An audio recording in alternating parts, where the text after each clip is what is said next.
Let's go now to Namin in Orlando. Namin, you're on News Talk WDBO. Go ahead. Thank you, sir, for taking my call.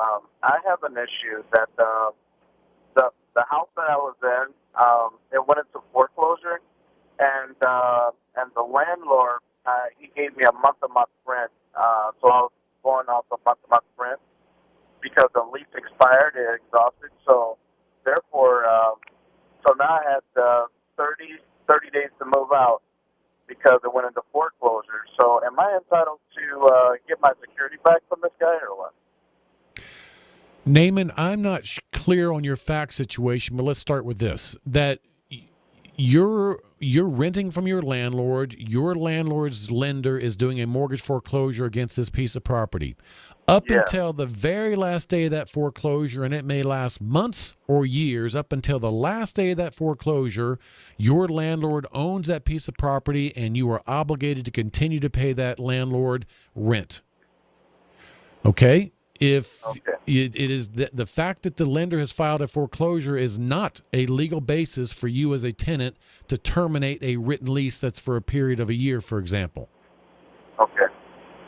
Have I answered your question for you, Namin?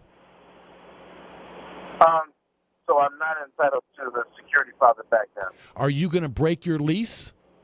No. The lease exhausted, so it was done with. So I was on a month-to-month. Okay. So assuming through the bank stating that the house went into foreclosure, and now I had to get dates. The bank gave me 30 days to get out. Oh, so Namin, I think what you might be saying is that the lender has actually finished the foreclosure, and now the lender is the owner of your piece of property. That may be what you're saying.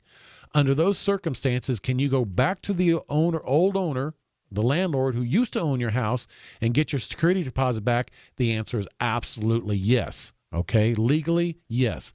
From a practical perspective, that guy's probably doesn't have any money. So whether it's practically whether you want to pursue it or not, that's going to be up to you. It's going to be a judgment call. By the way, that would be a small claims case name and that you could pursue in small claims court. The clerks will give you the forms, help you through the process. Hey, folks, I want to remind you that I've got a new website. It is called Lawtube.com, like YouTube, but it is Lawtube.